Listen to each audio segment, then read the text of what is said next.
Hey guys, welcome to a video about Romance of the Three Kingdoms. If anybody is a fan of Dynasty Warriors or any type of strategy games, Romance of the Three Kingdoms, just like Nobunaga's Ambition, is a very popular strategy game. The cool thing about Romance of the Three Kingdoms that sometimes every other entry they allow the players to play as an officer, as the ruler, as a free officer, as anything. As the game has been progressing, they've been adding like different little jobs and stuff. This one in particular is Romance of the Three Kingdoms VIII Remake. Now, one of my favorite Romance of the Three Kingdom games was Romance of the Three Kingdoms VIII when I was new to the series. So this one in particular, Romance of the Three Kingdoms VIII, the reason I enjoyed it at the time was that it had over like 50 scenarios, something around the 60 range. It allowed for the player to choose 8 different officers. So I can play as Cao Cao as a ruler, while playing as Lu Bu as an officer under Dong Zhuo. I can play as one of those doctor characters. I forgot to pronounce his name. I think it's Huo Tao or something like that. I can play as him, as a doctor, going around helping people. It was full of drama. And that, for me, that was one of the coolest points because I had I have two brothers, and at the time we were playing, so I would play one character, he would play with another character, my other brother would play with the other character, and it was fun. The music was great. There was so many cool features about it. And as time went on, they released the Power Up Kit, and the Power Up Kit was only for, I think, Asian countries. The Power Up Kit introduced the ability to have children, and I think it added more scenarios, and I believe like a challenge section of scenarios. I forgot the name because I haven't played this game in a long time, but they had like a section of these scenarios where they would recommend officers, and it was like scenarios that wasn't included into the main scenarios. And as time went on, I always tried to get the English patch of the Power Up Kit. And when I saw this game drop, I was stunned. I couldn't believe it. Right? I would never expect Keel to go backwards and remake an old version of their game. I personally never expected that. So it caught me off guard, and I'm not complaining about it. So I just wanted to go over this game right here that's coming out early 2024 if anybody's interested. Of course, the art is always great. The portraits. This one is Romance of the Three Kingdoms VIII Remake. And let's just check it out for those that don't know about this one. It says the first major remake in the Romance of the Three Kingdoms series.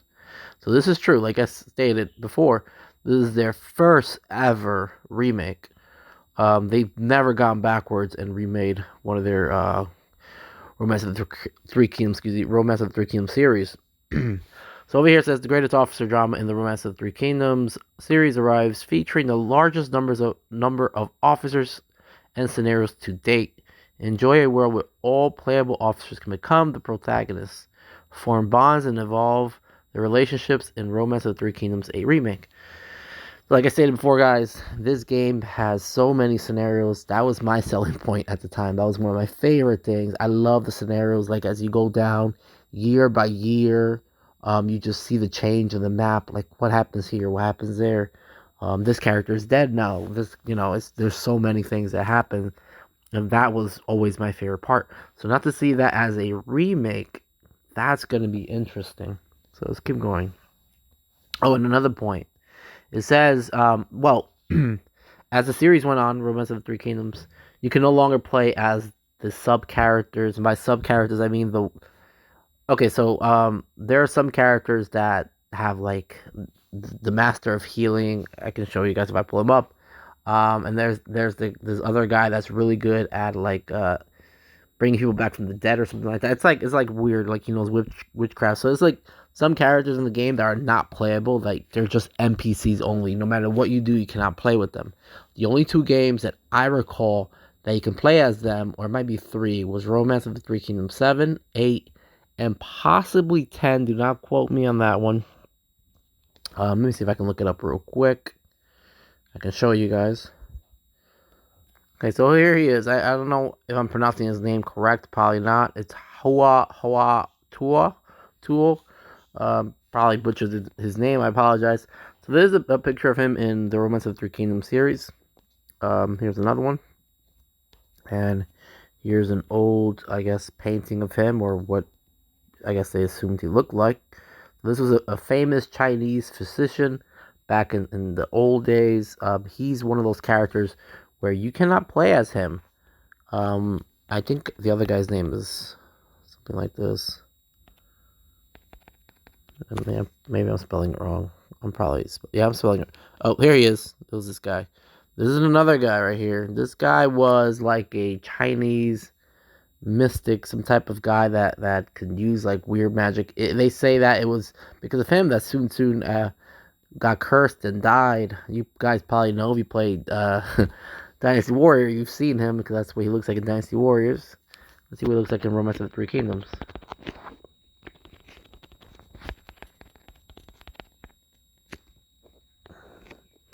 I'm not sure if I'll find the portrait or not. Just giving it a shot here.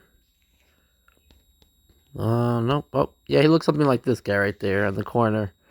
Right there, where it says 547. That's a picture of him from Romance of the Three Kingdoms. That's him right there. I believe so. Yeah, so he's just like this. So you can play with those guys who are not playable. They're not playable in any of the newer series. They're only playable in 7, 8 for sure. Those 2, and I believe 10. I could be wrong, but I believe that one too. Okay, so moving along. So like I stated, is their first major remake. I believe. Let me see. Okay, so every officer can be the hero. The all-officer play of Romance of the Three Kingdoms 8 returns. More than 55 scenarios spanning over 80 years and featuring the largest number of officers in the series, from rulers to free officers, played through a vast, deep, and turbulent Three Kingdoms period as you choose. Here you see some pictures. I'm not sure if I can click on it. Guess not. Vivid depiction of the drama between officers. So let's see. So it says many new features have been added to portray a variety of human dramas, such as tales in which players can choose which events unfold. So I guess that's a new feature called Tales. So it says in which players can choose which events unfold. So I guess that's pretty interesting. It's like you're controlling destiny. In addition, you can be linked by destiny. There you go, destiny. With other officers and gain special relationship. The relationships or links forged between each officer greatly affects how gameplay unfolds. Changes in that relationship can be ascertained from the relationship chart. Let's keep going. So in addition to newly drawn officer graphics,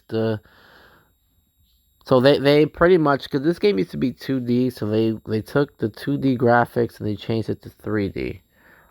Personally, I like the 2D graphics, but hey, I'm not complaining. The art looks fantastic. Let's click in here.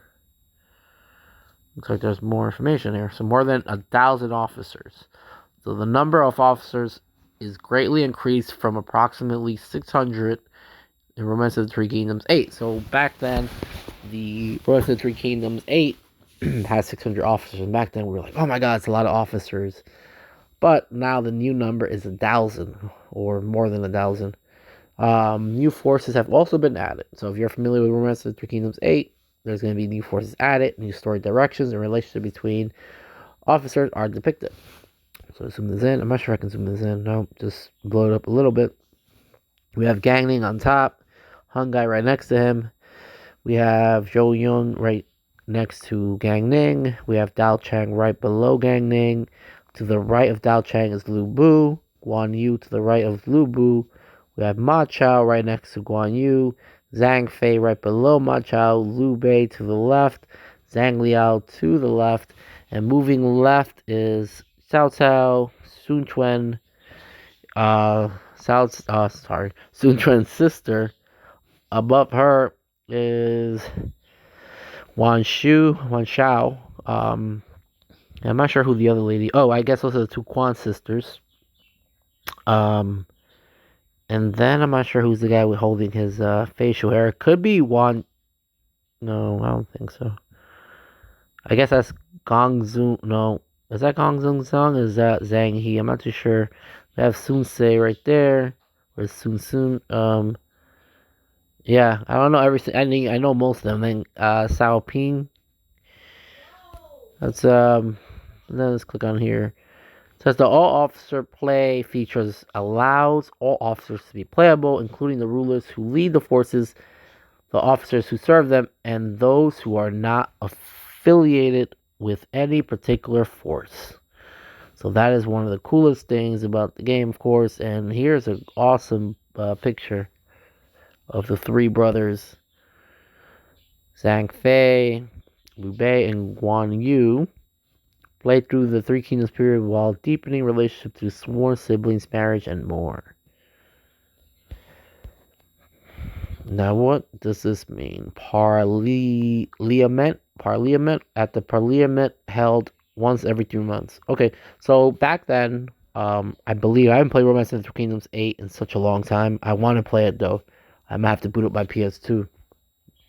Every 3 months, there was like a council that was held, and they'll review like the status of what's going on. So I'm glad they added this feature again, because that was one of the cool things about Romance of the Three Kingdoms 8, something unique. So every 3 months, rulers and governors determine the management policies of the country and cities. Sometimes those decisions influence the future direction of forces through diplomacy and battles with other countries. Wait, other countries? I guess country. Yeah, I guess country means like. Yeah, I got it. I got confused there. Okay. So this game, what's interesting about this game, when you look at the corner, you see up on the upper left corner, you see the year 212. Then you see the month, and then you see it's in Japanese, but I've seen it in English. Then you see if it's like spring, summer, fall, or winter. Usually, when you play as usually when a Romance of the Three Kingdoms game is based on officer play, they have like days. So it would be year, month, day, and it will cycle. It's like real time. If you click triangle or something, it plays. In 8, it didn't have that. The reason why it didn't have that is because you were allowed to choose 8 officers. So I'm hoping that the reason why they did not add the days is because they're going to bring that awesome feature that 8 had. And if they bring that feature, it will allow players to play multiplayer, essentially. It'll be passing the control around, but it'll still be multiplayer because everybody's playing with a character. So hopefully they add that feature. That was one of the cool features of Romance of the Three Kingdoms 8. Okay, and over here it says city accomplished the task given in the Parliament and achieved results when cooperating with an officer with a close relationship. Link Forge occurs and players can aim for greater results. In addition, players can spend their time as they wish, earning rewards after accomplishing requests received at Travens. Inquire at various spots to hear what citizens have to say and interactions with other officers at home. Okay. So definitely, definitely reminds me of Romance of the Three Kingdoms 13, because it's more modern. This still has features of 8, it's just modernized now. I think I skipped one, nope.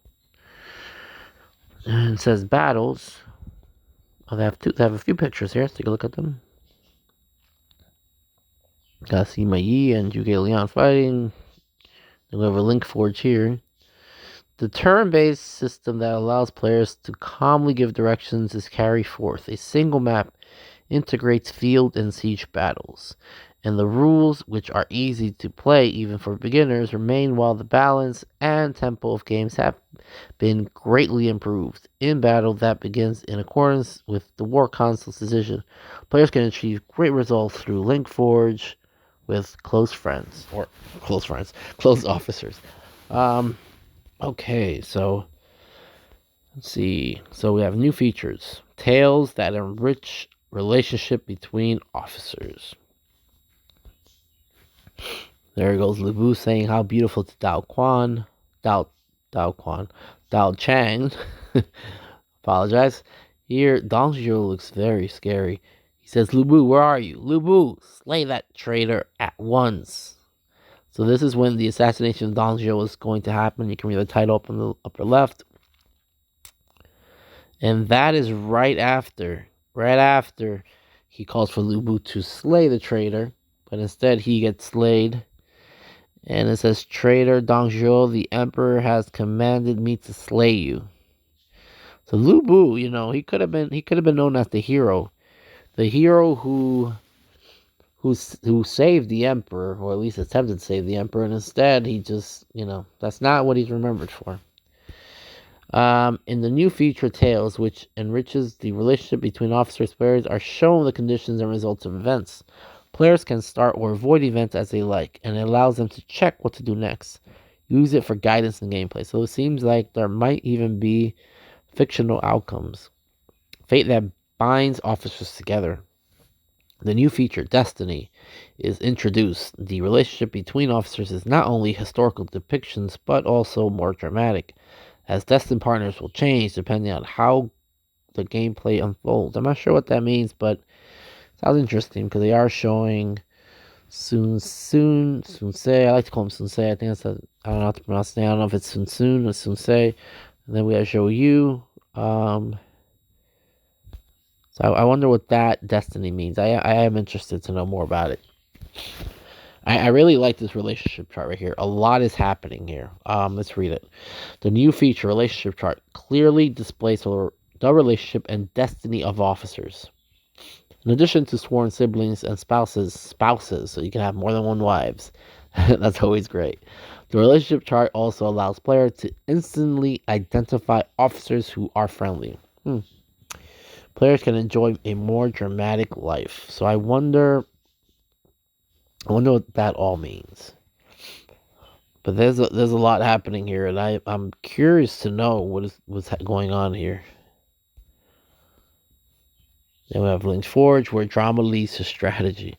As the relationship between officers deepens, Link's Forge occurs in battles and missions. Officers can receive large bonuses for their action. The deeper the relationship between officers, the greater the effect on the domestics and in battle. So here is Sunsei and Zhou Yu. And that was it, guys. That's pretty much everything. I mean, they did update this website. The game looks, in my opinion, looks fantastic. I wish I could see a little more of it. Maybe a gameplay video will drop soon, and we can see more. But that's it for now. I just wanted to cover this game because this is one of the games I'm excited for 2024. And 2024 has some great games coming up, especially E.N.DNetwork Chronicles, Street of Rogues 2. There's so many good games coming up for 2024. Anyways, guys, thank you for watching. Take care.